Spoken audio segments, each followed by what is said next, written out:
Remember 2018?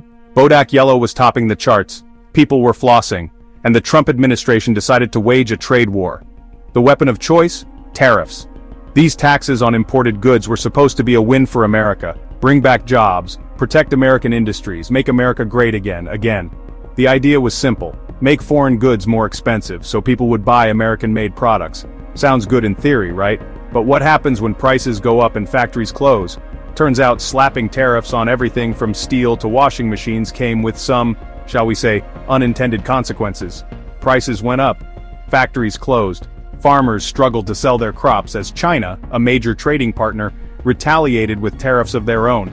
The trade war became a lose-lose situation for everyone involved, except maybe the folks selling "Make Tariffs Great Again" hats. Do you think tariffs really made America great again?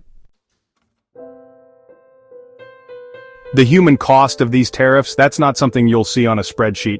But take it from someone who's talked to the people affected. It's real. I thought the tariffs meant job security. Instead, my factory closed down because the cost of imported steel, which we needed for production, skyrocketed. I lost my family farm after China slapped retaliatory tariffs on American soybeans, decimating my export market. These are just two stories among many.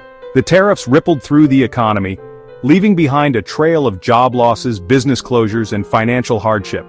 It was a stark reminder that behind every economic indicator, there are real people with real lives. How would you feel if your job or business was at risk because of tariffs?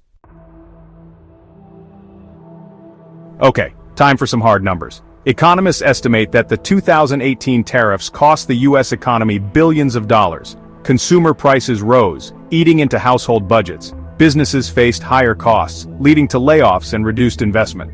The tariffs even managed to slow down overall economic growth, not exactly the roaring success the administration had promised. And let's not forget about those bailout checks for farmers hit by the trade war. While well-intentioned, they ended up disproportionately benefiting large agricultural corporations, leaving many small farmers out in the cold. It's a classic example of how government intervention, even with the best of intentions, can sometimes miss the mark. Section 4 Deja Vu in 2025, the new wave of tariffs. Fast forward to 2025, we've got self-driving cars, robot dogs, and, wait for it, more tariffs. This time it's Canadian lumber and dairy in the crosshairs. The Trump administration, citing unfair trade practices, slapped a whopping 250% tariff on Canadian dairy. Yes, you heard that right, 250%.